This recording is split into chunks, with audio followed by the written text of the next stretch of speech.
A strong hold over current affairs is your way to succeed in the UPSC Civil Services examination. Brace yourself and get detailed coverage of relevant news both nationally and internationally. With the monthly current affairs revision program starting from 26th October at 5 p.m. Enroll today and elevate your current affairs knowledge with comprehensive coverage of current affairs compiled through relevant sources such as the Hindu, Indian Express, Economic Times, PIB Yojana, and others. Expert support and personalized mentoring. Comprehensive assessment through MCQs and mains-oriented questions.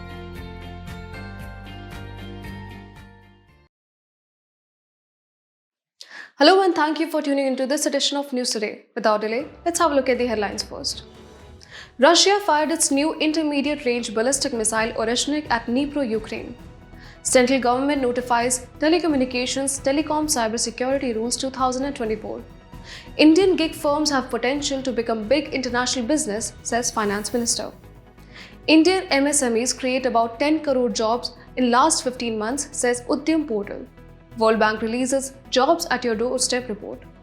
Report titled Trading with Intelligence: How AI Shapes and is Shaped by International Trade released.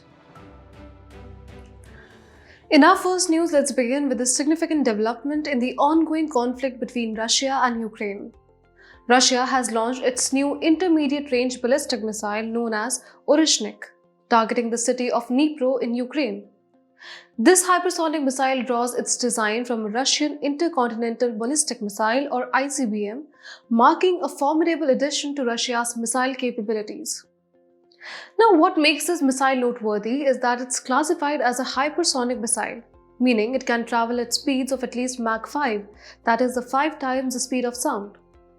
To give you some context, a ballistic missile such as the Oreshnik is a type of missile that utilizes projectile motion, utilizing gravity to deliver its warhead to a designated target. These missiles are only powered during the initial phase of their flight.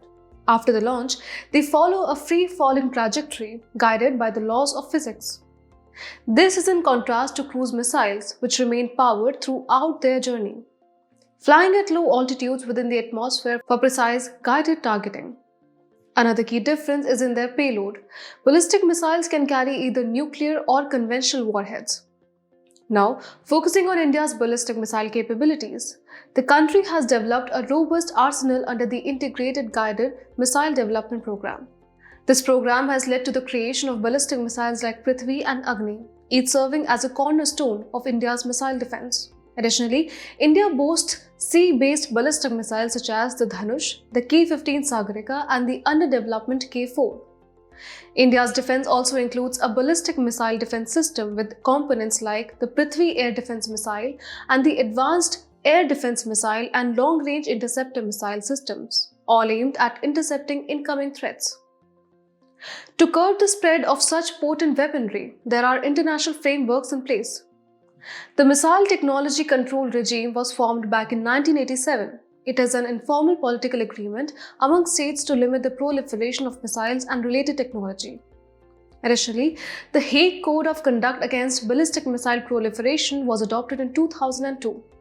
This code specifically targets the reduction of ballistic missiles capable of delivering weapons of mass destruction.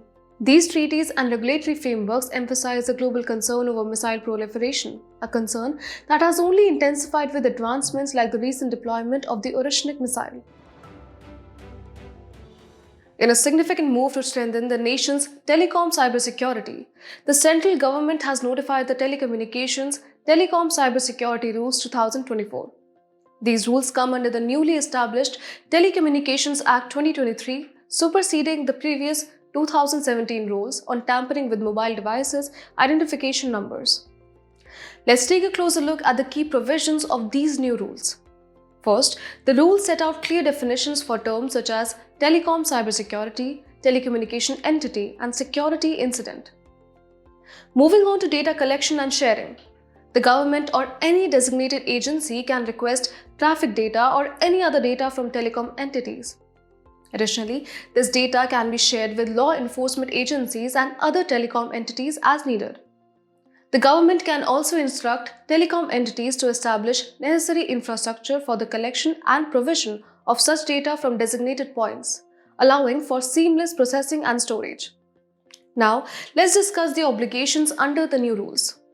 For individuals, the rules state that no person shall endanger telecom cybersecurity or transmit any message that might pose a risk to it. For telecom entities, there are several responsibilities. Entities are required to develop and implement a telecom cybersecurity policy that addresses risk management, audit protocols, and incident responses.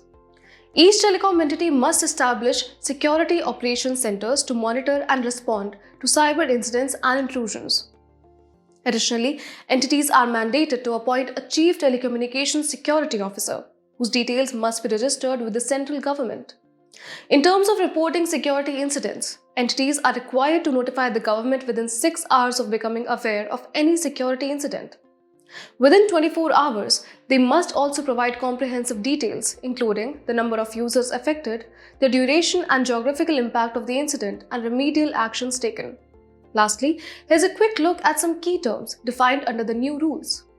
Telecom cybersecurity refers to the protection of telecom networks and services, including tools and policies that can be used to safeguard telecommunication networks and telecommunication services against relevant security risks in the cyber environment. Moreover, telecommunication entity encompasses anyone involved in providing telecom services or establishing, operating, or expanding telecom networks. And lastly, security incident indicates any event posing a real or potential risk to telecom cybersecurity. Moving ahead, India's innovation capabilities, especially in the startup ecosystem and gig economy, were highlighted by the Finance Minister, who emphasized that these ventures can play a crucial role in establishing Brand India. But what exactly is the gig economy, and why is it so significant? Let's explore. The gig economy is characterized by task-based, piecework or gig assignments. Its defining features include temporary short-term contracts, independent work assignments with flexible timings, often facilitated through digital labor platforms. In India, the gig economy is rapidly expanding. As per Niti Aayog, around 77 lakh workers were engaged in this sector in 2020-21. And this number is expected to grow to a staggering 2.35 crore by 2029-30. The opportunities are immense, driven by India's fast emerging markets, urbanization, and a substantial rise in informal economies. Additionally, the growing middle-class consumption demands and the availability of aspirational workers ready to offer diverse services further fuel this sector.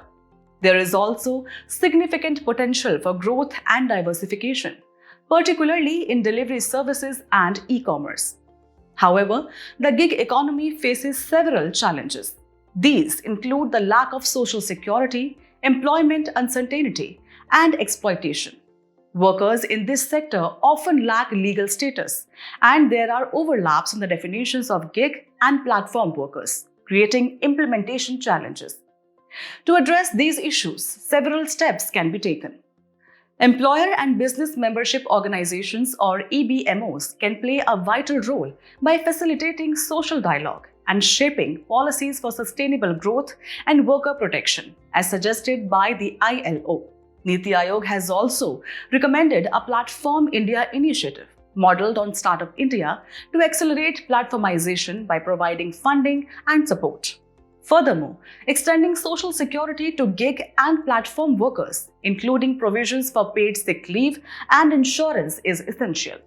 India has already initiated several measures. The Code on Social Security 2020 categorizes and defines gig, platform, and unorganized workers, giving formal recognition to their existence. The e-Shram portal has been launched to create a comprehensive national database of unorganized workers, including gig and platform workers. Additionally, the Open Network for Digital Commerce, or ONDC, is a globally unique initiative aimed at democratizing digital commerce by shifting from a platform-centric model to an open network. As India continues to harness its startups and gig economy, these initiatives and reforms are paving the way for inclusive and sustainable growth. The gig economy is not just reshaping work, but also redefining the future of India's economic landscape. Ahead, we are focusing on the achievements of India's micro, small, and medium enterprises or MSMEs. Recent data from the Udyam portal launched by the Ministry of Micro, Small, and Medium Enterprises highlights the sector's impressive performance, with a staggering 10 crore jobs created over the past 15 months. The Udyam portal serves as the primary platform for the registration and classification of MSMEs based on their investment and annual turnover. Micro enterprises involve an investment of up to Rs 1 crore with an annual turnover of up to Rs 5 crore. Small enterprises have an investment cap of Rs 10 crore and a turnover limit of Rs 50 crore, while medium enterprises can go up to Rs 50 crore in investment and Rs 250 crore in turnover.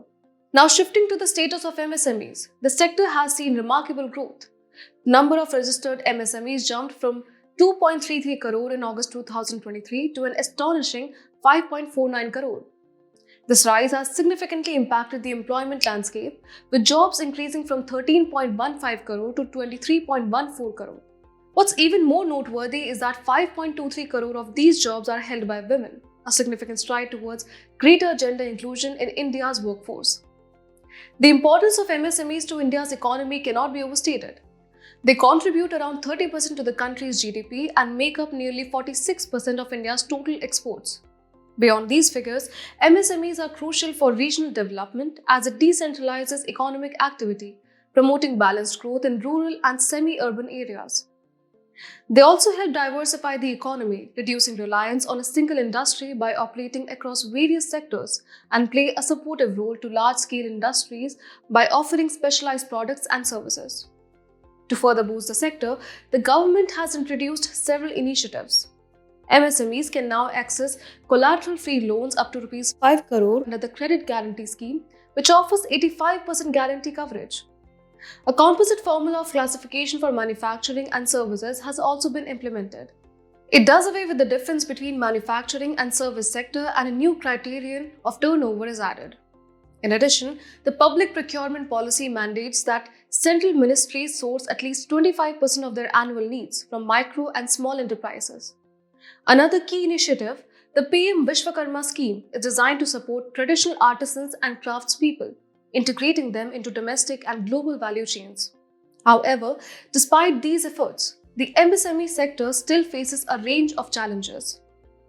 There are ongoing issues related to lack of formalization and inclusion, limited access to affordable credit and capital, lack of access to technology and digital tools, and persistent infrastructural bottlenecks. Addressing these challenges will be critical for sustaining the growth momentum that has been established. The World Bank has released a new report titled Jobs at Your Doorstep, which provides crucial insights into aligning school education with industry-specific needs. This study was commissioned under the Strengthening Teaching, Learning and Results for States, or STARS program. Let's delve into the details. STARS is a centrally sponsored scheme supported by the World Bank and approved in 2020 for a 5-year period concluding in FY 2024-25. It is currently being implemented in 6 states: Himachal Pradesh, Maharashtra, Odisha, Rajasthan, Madhya Pradesh, and Kerala. The program aims to improve the quality and governance of school education, focusing on key areas such as early education, learning assessments, teacher performance, school-to-work transitions, and decentralized management. Aligned with the Samagra Shiksha scheme, STARS also supports the operationalization of key aspects of the National Education Policy 2020. The Jobs at Your Doorstep report highlights significant findings. It notes that jobs in the service sector and opportunities for enhancing agricultural incomes offer vast potential for school-based skilling. It identifies 14 high-demand sectors, including electronics and hardware, beauty and wellness, healthcare, and fashion, along with corresponding trades that can bridge the gap between schools and the workforce. However, factors like learning gaps, employability skills such as digital literacy and problem solving, and the non-alignment of vocational training with industry needs contribute to India's skill gap. To address these challenges, the report suggests several measures to improve employability. Expanding access to skill education in more schools and establishing skill hubs is a priority. It emphasizes the need to realign trades with local economies and existing skilling capacities. Enhancing learning infrastructure through facility upgrades and experiential pedagogy is equally important. The report also recommends strengthening assessments to test skill proficiency and fostering partnerships with industries. The Jobs at Your Doorstep report underscores the critical role of skill development in preparing students for the workforce. By addressing skill gaps and realigning education with industry demands, India can unlock immense opportunities for its youth. A new report by the World Trade Organization or WTO delves into the key trade-related policy considerations raised by AI, its convergence with international trade, and the WTO's critical role in facilitating this alignment. Let's explore the details. The report begins by highlighting the significant implications of AI on trade. One key concern is regulation fragmentation. Differences in approaches to AI regulation among countries can hinder trade opportunities, particularly for micro, small, and medium enterprises or MSMEs. Furthermore, the development and control of AI technologies are largely concentrated in major economies and large corporations, creating a significant trade divide between those who dominate the AI landscape and those who lack access. Additionally, challenges in data governance, particularly restrictions on cross-border data flows, pose another hurdle. These restrictions increase costs for businesses and negatively impact trade opportunities. Despite these challenges, AI also offers substantial opportunities for global trade.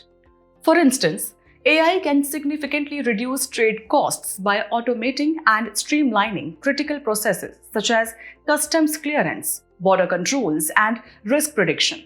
Moreover, the WTO projects that with universal AI adoption and high productivity growth, global real trade could increase by an impressive 14% by 2040. Beyond this, AI is revolutionizing trade in services, particularly those delivered digitally and processes that traditionally rely on manual labor, paving the way for a more efficient trade ecosystem. However, it's important to recognize how trade itself influences the development of AI. High tariffs on information technology equipment directly affect the cost and accessibility of AI hardware. Restrictions on the movement of data and exports across borders further stifle AI development and innovation. Additionally, provisions regarding personal information and privacy embedded in regional trade agreements impact how data can be used in AI technologies, creating an added layer of complexity. The WTO is playing a pivotal role in addressing these intersections between AI and trade by leveraging transparency provisions in its agreements and fostering constructive dialogue. The organization promotes global convergence on AI-related policies. Through the General Agreement on Trade in Services or GATS, the WTO facilitates the development and uptake of AI technologies. The organization also works to minimize international negative spillovers by adhering to principles of non-discrimination and aligning with the Agreement on Trade-Related Investment Measures, or TRIMS. Importantly, the WTO emphasizes inclusivity by providing special and differential treatment for developing economies and extending technical assistance to help them leverage AI in trade effectively. As AI continues to reshape global trade, it is clear that a collaborative, inclusive approach is essential. The WTO's efforts to address challenges, unlock opportunities, and promote fairness are critical steps toward creating a balanced global trade environment. In today's Place in News, we will be discussing Guyana with its capital, Georgetown. Recently, the Indian Prime Minister paid a visit to Guyana and signed various agreements to strengthen bilateral ties. Guyana is a member of CARICOM or Caribbean Community and the Commonwealth of Nations. Let's discuss a few key facts about Guyana. It is located in South America, northeast, and shares land boundaries with Suriname to the east, Brazil to the south and southwest, and Venezuela to the west. Guyana also shares its water boundaries with the Atlantic Ocean. In terms of natural features, Guyana's major mountain ranges include the Akarai Mountains and the Pacaraima Mountains, with its highest peak being Mount Roraima. The country's primary drainage system consists of the Corentine, Berbice, Demerara, and the Essequibo rivers. As we conclude today's main news, let's have a look at some quick updates. The Supreme Court stayed Himachal Pradesh High Court's direction which declared power to appoint chief parliamentary secretaries and parliamentary secretaries in the state as unconstitutional. Parliamentary secretaries in state are appointed to assist ministers with parliamentary work.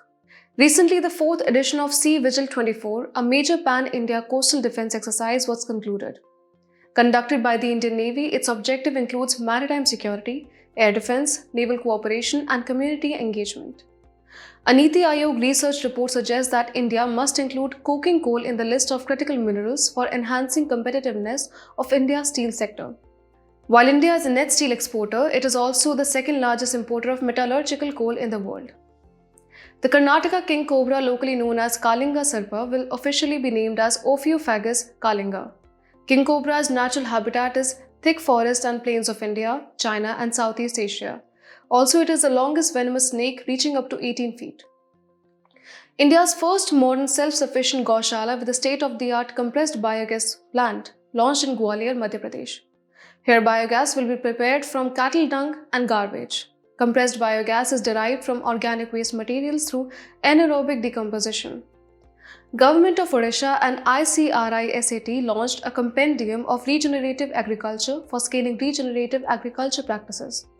Regenerative agriculture is a way of farming that focuses on soil health. Researchers have used artificial intelligence to design new DNA switches, also called cis-regulatory elements, that can precisely control expression of a gene in different cell types. It opens the possibility of controlling when and where genes are expressed in human body for human health and research. Astronomers have used the Meerkat radio telescope to investigate giant radio galaxies in the field of cosmological evolution survey. Meerkat radio telescope is located at the Northern Cape province of South Africa. Before we sign off, let's challenge your understanding in today's installment of Test Your Learning.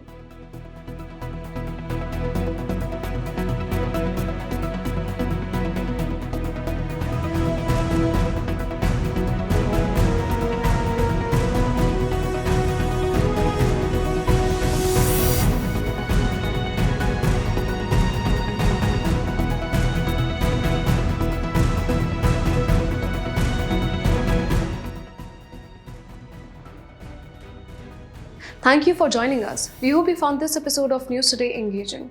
For solutions to the quiz and to access the PDF version of News Today, please visit the provided links in the description below.